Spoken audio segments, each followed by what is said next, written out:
Namo tassa bhagavato arahato samma sambuddhassa.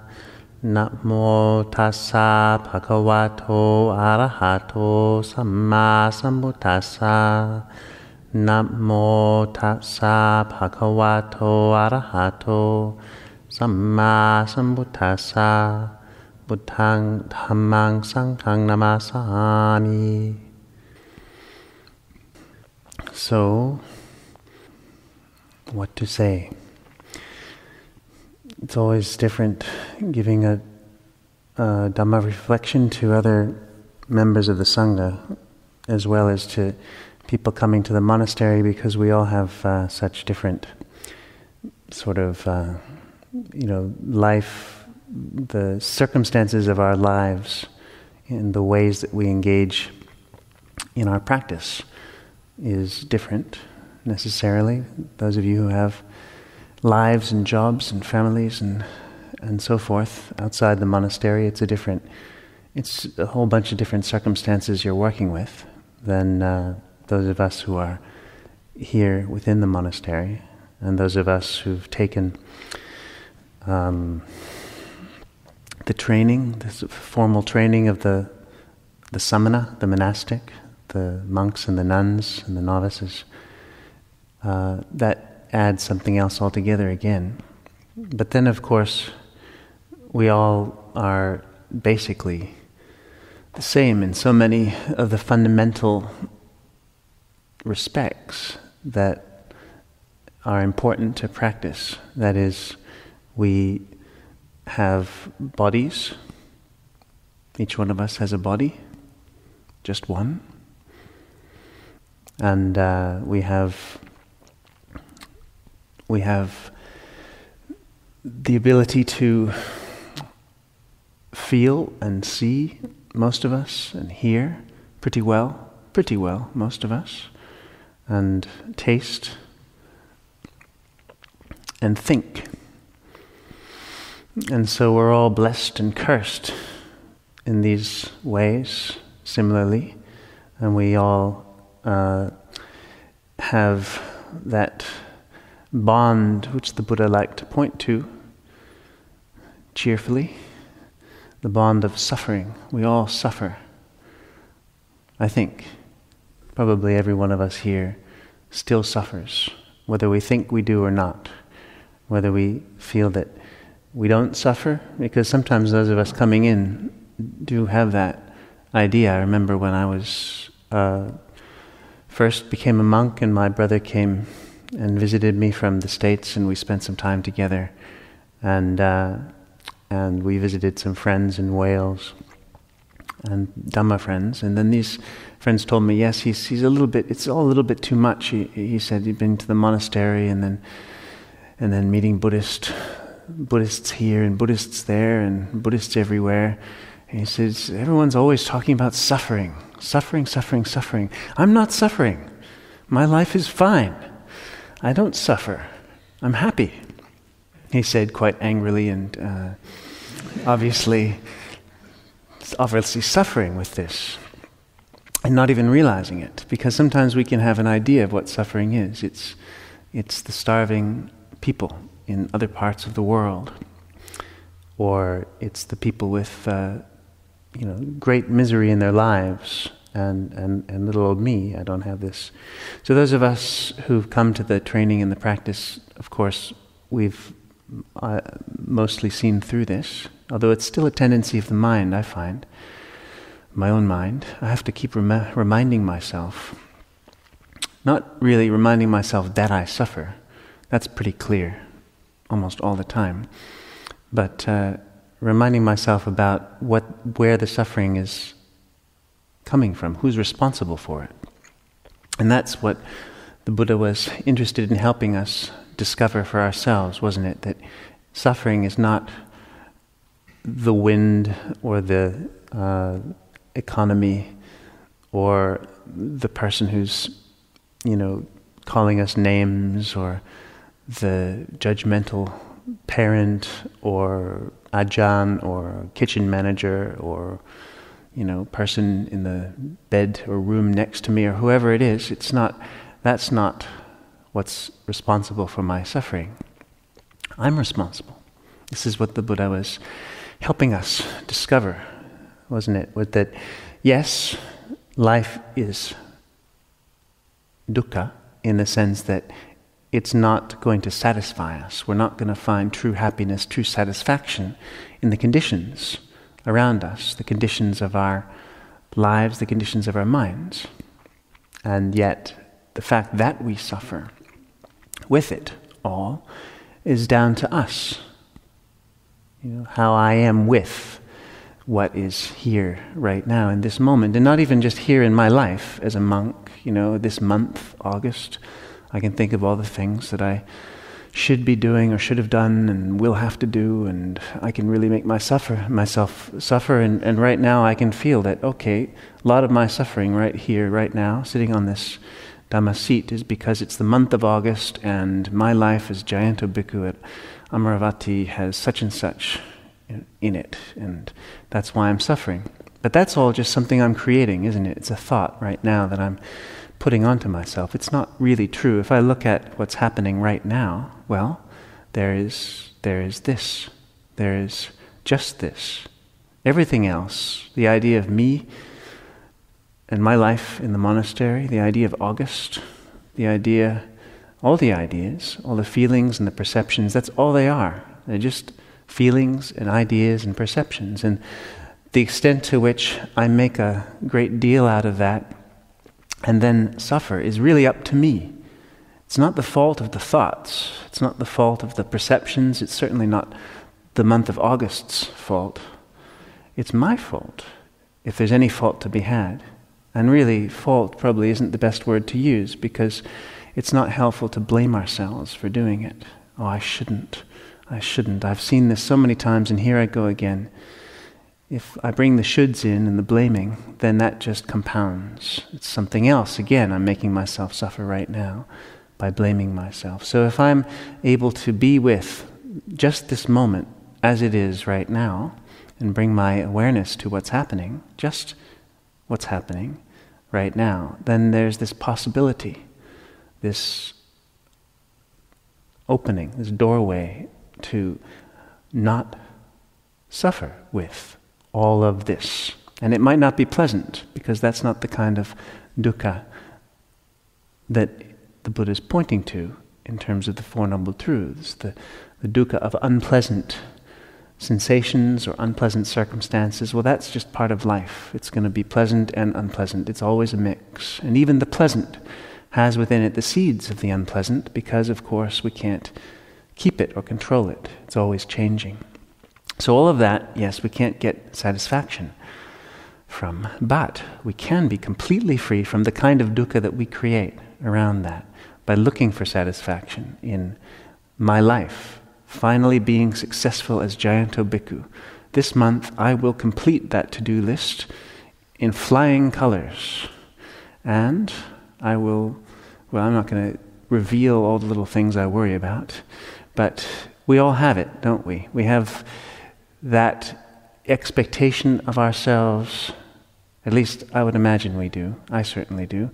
We have that thing that we're doing to ourselves every single moment and usually don't see that, if just this wasn't happening, I wouldn't be suffering. Oh, if just she or he wouldn't be doing that, I wouldn't be suffering. Or, if I could just change, I wouldn't be suffering.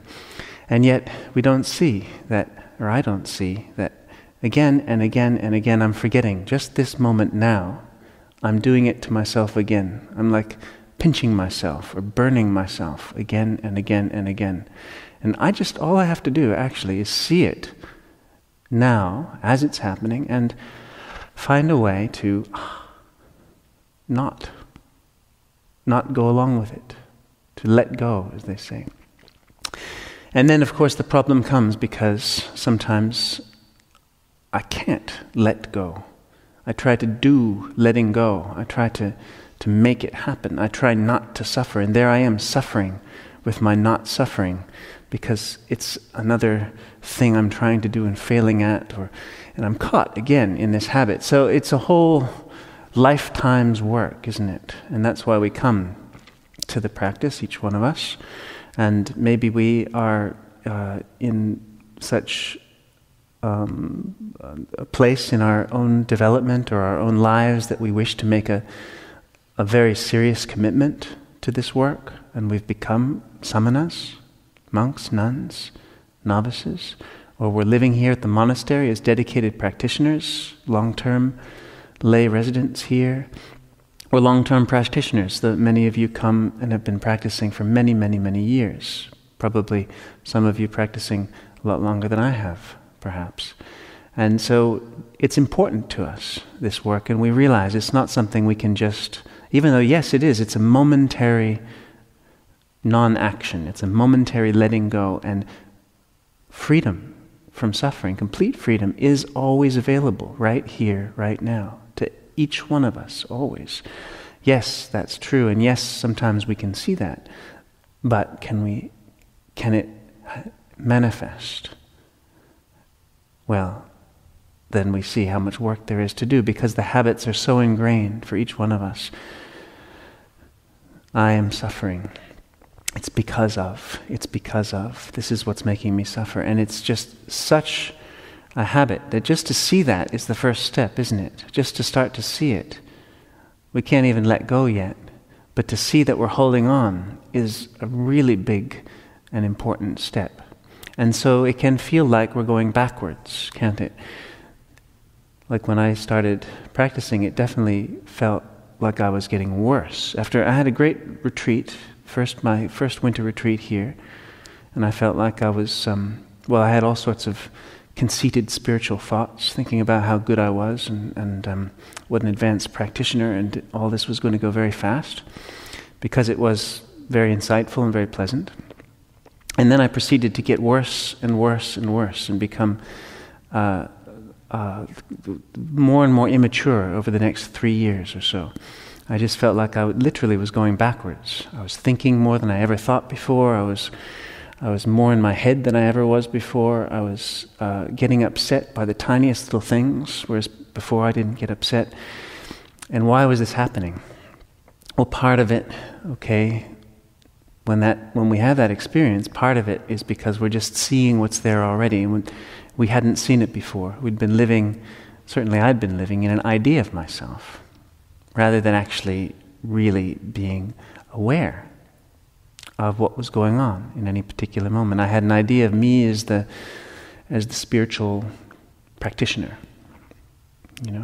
and I had this quality and that quality, and I admired this. I mean, I was pretty idealistic, so it took me a while to realize that just because I thought it was good to be loving and not to think too much and to be grounded in your body, that just to admire that didn't actually mean that it was true.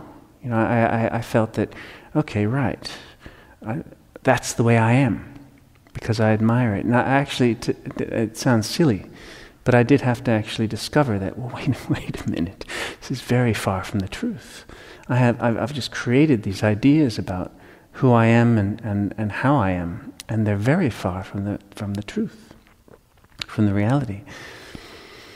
So sometimes just coming into contact with what's happening it feels like we're getting worse, things are going wrong, we're suffering more. And it's not the fact, it's actually we're making progress, we're seeing what's there, we're seeing the holding on, which is the first step that has to be there before any letting go can happen. And that's part of it. And then part of it also, for those of us who engage with this work, there's a certain response that in us, this is just a manner of speaking, I suppose, but Mara, or that in us which does not want to wake up, does not want to be free, which is very comfortable and attached to suffering in my particular, peculiar, comfortable ways. That in us which does not want to wake up will resist. And so Mara, the tempter, or all the forces of delusion that we've built up, will make it difficult in different ways. And so the pressure gets increased. There's a response. If we say, I wish to wake up, I wish to practice, I will not eat, I will not overeat for the next month.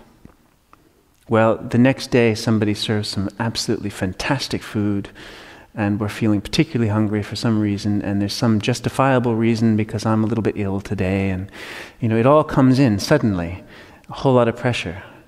Because, isn't that interesting? Just yesterday I said, I will not overeat for the next month. Well, we make these little statements to ourselves, and then we're tested. And we can personify these things and call it Mara, or call it the Buddha and the Devatas helping us. And that's not necessarily an inaccurate way to look at it. But really, it's a matter of just seeing what happens when we go in a particular direction. We're going against the grain, against the stream of habit. And so there's resistance. And then those of us then who choose to take on the tools of a renunciant training. So whether that's, again, as samanas, or whether that's the 8 precepts some of you just took tonight, which has some of the renunciatory precepts. After the 5 moral precepts of the first 5, then there's the 3 extra turning the screws, tightening things up a bit, more renunciatory precepts of not eating after noon, not indulging in entertainment and dancing and singing and beautification, and not sleeping in high and luxurious places. And that's not because any of those things are immoral or wrong or bad, but it's because it can help us, if we're interested in practice, to voluntarily give up some things. Give up things which can easily be distracting, yes, so it helps to simplify, but also just the act of giving up things that we're normally used to relying on in one way or another, or escaping into in one way or another. This helps because it turns up the pressure a bit, and it allows us to see what's there. So we can feel like we're going backwards sometimes when we start to practice, and it can turn us away. So sometimes when we really want to have a regular meditation practice, say some of you who are really trying to do the best that you can outside of the monastery, it can be really, really hard. And some of that's, yes, because daily life out there, it's difficult to do it.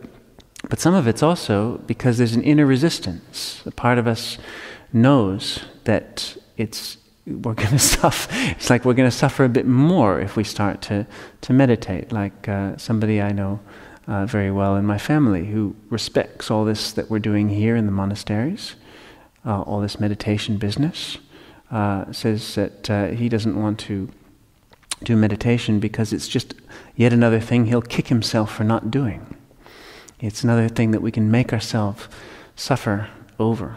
And those of us then who do practice, sometimes we can get really discouraged because what we experience is not the peace and the freedom that we had on our first blissful meditation retreat, or the ideas that we have about it, but it's something very different. But for me, it's important to remember that it's never going wrong. It's always about this moment now, and it's always about how I am with the stuff of this moment right now.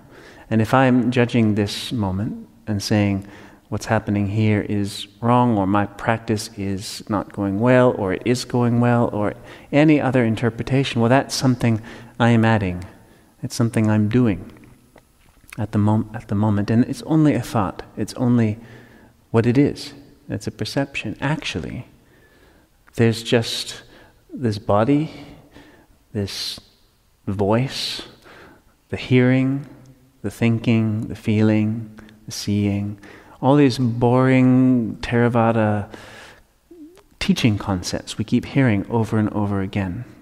The 5 khandhas, as they say, they're the groups of everything that we experience as ourselves, of form, rupa, and feeling in the sense of the feeling of something that's pleasant or unpleasant or neither, vedana, or perception, knowing what things are. This is a robe, this is a clock, this is a building, and so on. Sankhara, all of that we then build and proliferate on top of that, all of our habits and desires and conditionings and the motivations we really think are ourselves, really the intention behind what we do, all of that we've built up, and all of the whole world that we build around what we perceive, the thinking, and then our sense consciousness, the actual sensory input that we're getting through the eyes, ears, nose, taste, and body. And then the sixth one then is the thinking that we do. So these things, they sound okay. Well, they're categories. We can relate to them as ideas and concepts, because that's what they are. But we can also use them as tools, just like we use the precepts as tools, or meditation practice as a tool to help us actually just be very simple and be with and see this moment as it is, just as it is. We can also use these concepts to help us see things as they are right now, right here and right now, in a way where it's not, me and my life, the whole big project of my practice, or everything I'm bringing into this moment, and again making myself suffer with it. Well, actually, how do I help myself let go when I see that I'm holding on? I can actually then focus on these aspects which are always present, and which are not, if you really just separate them out, they don't equal, the month, Jayanto's month of August and his big suffering because of all the things he's supposed to do, or whatever it is for each one of us. It's just a body sitting here, breathing and feeling, and it's sight. There's color and light, there's sound, there's smell, there's taste, all of that. And then there's perception. My mind is making it into the temple, the Amaravati temple. The Amaravati temple, which has had many people that I've known in it over many years. The Amaravati temple that was built in 1999, and then when it was built there was a bit of a controversy because the local council didn't, everything we bring in to what we're perceiving right now, even if it's just in the background and not very conscious, that's part of sankhara, and sanya sankhara, the perception and proliferation. So, okay, yes, what's the point of seeing that? Well, if we start to just look at our sensory experience, our mental experience in this moment in these ways, it helps me, at least, sort of stand back from this whole big sense of identity and me and my life that is very much bound up in how I'm making myself suffer, moment after moment after moment after moment, again and again and again and again. So in terms of a tool, how can I help myself? We can bring these things in, again, not as Buddhist beliefs to learn and then just become a Buddhist who knows the right concepts, but as something which in any moment that I remember, I can start to use, just here, just now. And there's a sense of relief, perhaps, sometimes, that can come with it when we have when we take the risk to allow ourselves not to be ourselves, not to be the full me, because that's what it feels like. It's like a little death, to me at least. It's why it can be so difficult. It's not me practicing my meditation and me getting more wise. It's actually, can I risk at this moment, can I risk letting go of all that me? Because I see that's just thought, perception. There's just, it really does come down to something very simple, isn't it? It's a body sitting here, breathing. It's not complicated. And all of this suffering business that's going on in my life is something I just keep continually doing with my experience. Well, focus on that body and And see what my mind brings into this. See what the mind, how it brings up thought. And then go back to the body. Just breathing, hearing, just hearing sounds. And then there's all the fear or the expectation or the joy, the emotional resonances that come in, and they're different than they were, last week or yesterday or this morning or last year or 10 minutes ago. And we just keep watching and just keep coming back to the body, the mind, any of these khandhas, groups, perception, feeling,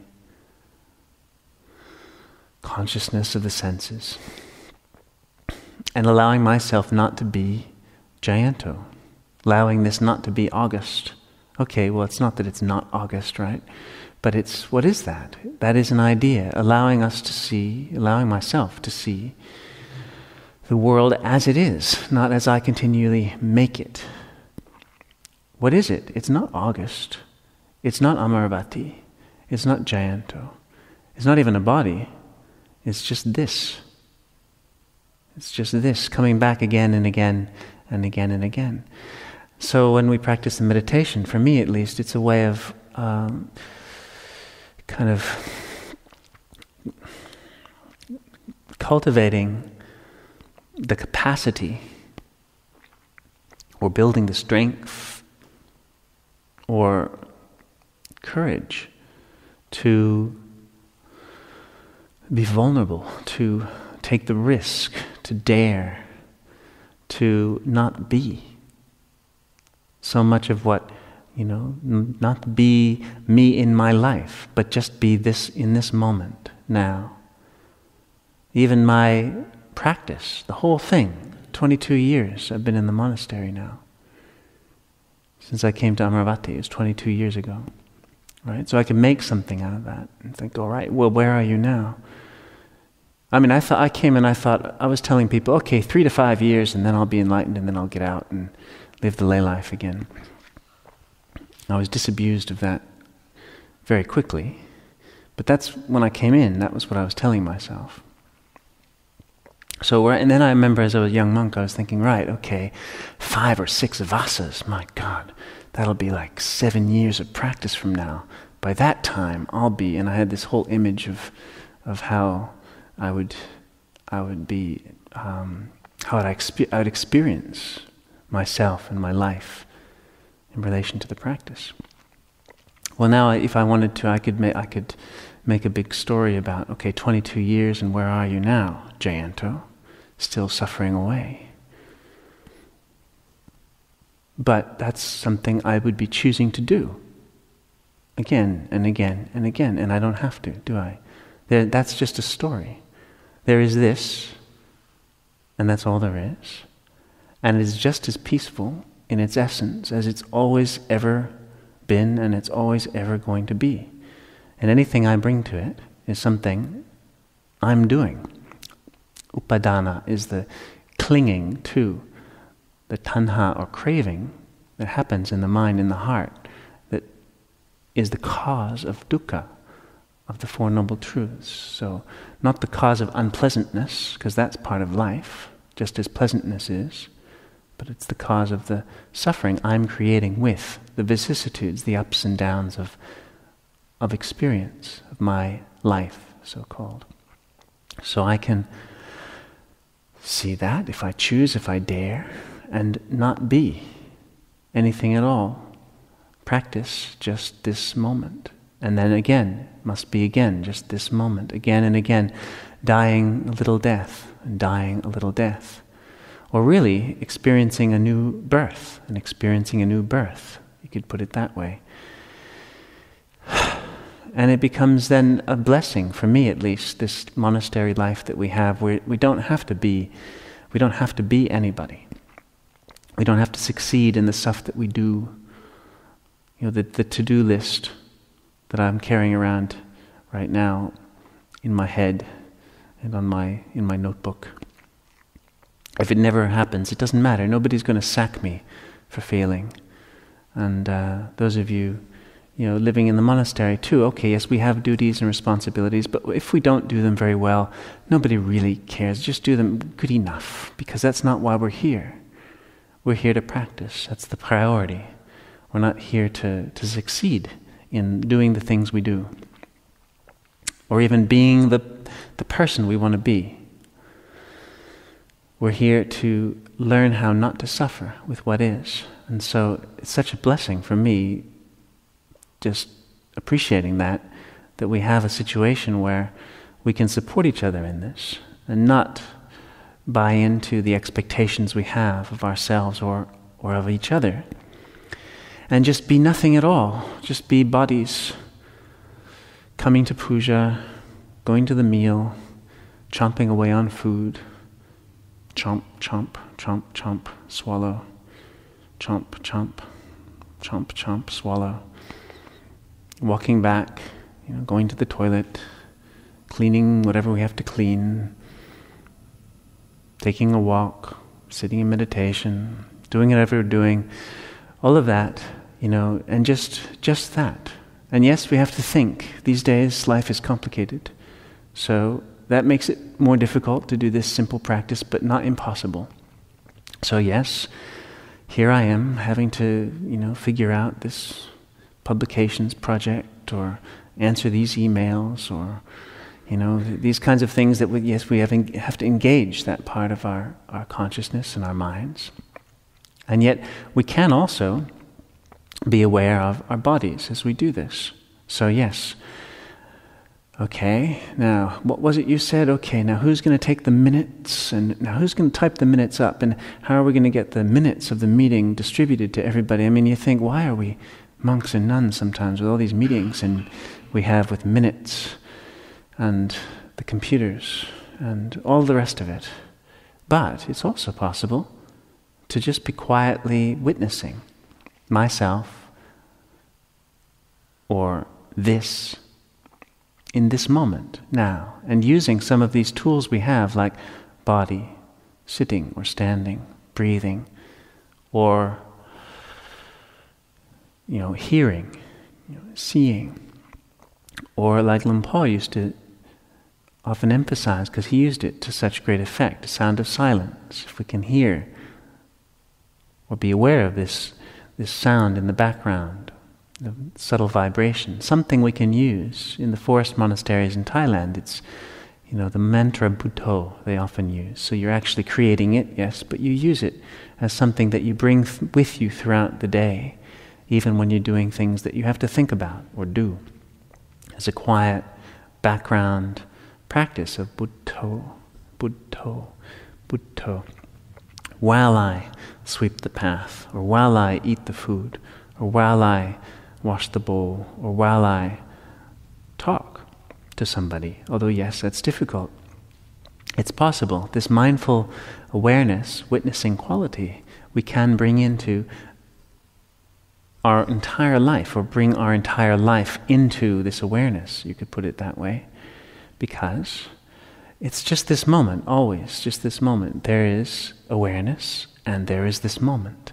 And how lost we get is something, it's a choice, as it were, that I make in each moment, again and again, not to dare, not to take the risk of stepping back from me and my life, me and my project, me and my sense of identity, me and my grievance. It can feel so good to be angry at somebody, or righteously irritated by how could they have made such a decision, or whatever it is. Or we're full of happiness and bliss because we've finally found a wonderful spiritual community and monastery to be in, or all the different ranges of emotion. They're very comfortable identities. And it's not to judge ourselves for finding comfort in those emotions and all of that we make out of me, myself. It's not to blame ourselves or find fault, because all of that's very understandable. It's a tough business, life. We're all doing the best we can. And also, there is this opportunity. If we choose to take the risk, we can find a greater freedom in this moment now, always. Because there is also, the fact that it's happening within an awareness which sort of transcends or is always underneath or throughout everything we experience. It's what's there in the beginning or what's there in the end, what's there throughout. That old Zen question of what was your face before you were born, to try to turn the mind towards, what is it that's not all of this that I take to be me, again and again and again, building me out of memories and emotions, habits. That's just a very simple moment now. And at first it feels like a huge risk, like giving up everything, like dying. Like die before you die is what Lumpur Cha used to say. And it feels that way, like jumping off a cliff. And then we learn, we've actually always been on solid ground. It's always been there. It's never left. There is total true security in this awareness, which is not the me I build out of my memories and habits and desires and wishes, hopes, fears. So all of us have heard this many times. And all of us know this, I would imagine, to one degree or another. All of us have seen this before. And so for me, the practice is often really just about reminding myself. And these talks are just about reminding ourselves. These meditation sessions, reminding ourselves again and again of what we already know, because the habits are to forget. And before I know it, even though I've seen it 10,000 times, I'm blaming somebody else for my suffering, or I'm blaming myself, my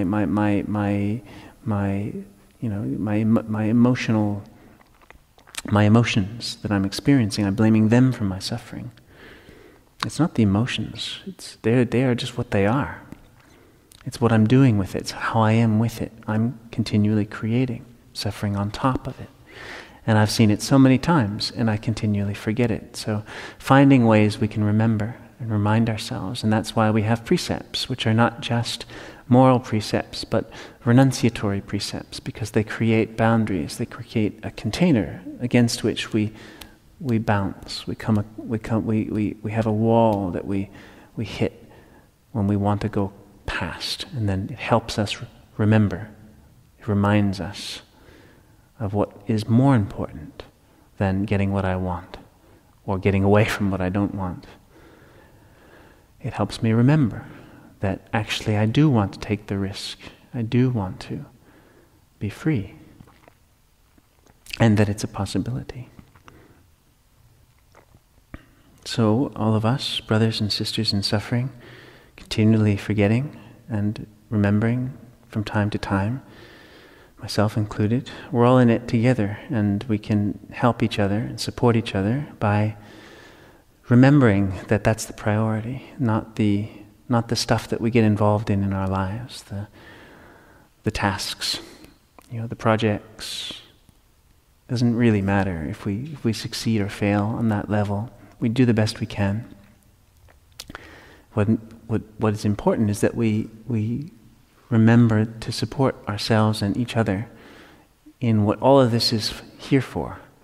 It's to provide a reminder, one great big set of reminders for anyone who's interested in this practice, whether it's those of us who've committed our lives to living, kind of physically here, or anybody who just wanders in off the street, off the lane, for a moment. Anybody who's interested at all, even those who never come here. We benefit people in far-off places these days through books and audio recordings and all kinds of things to do with technology. And each one of us is part of that, not just those who create books or give talks that get recorded, but each one of us who's taking part in the life of practice that is Amaravati, that is the monastery. Whether we're samanas or lay practitioners, visitors, residents, each one of us is contributing, aren't we?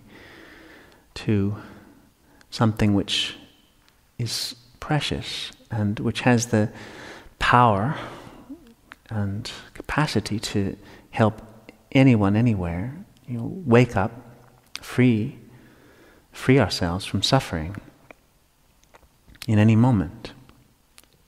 It's a reminder again and again and again that we need just to be simple, not to be anything at all, not to succeed, not to kind of get enlightened, just to die consciously in a healthy way, where we're letting go of that which is unhealthy, if we really see it for what it is.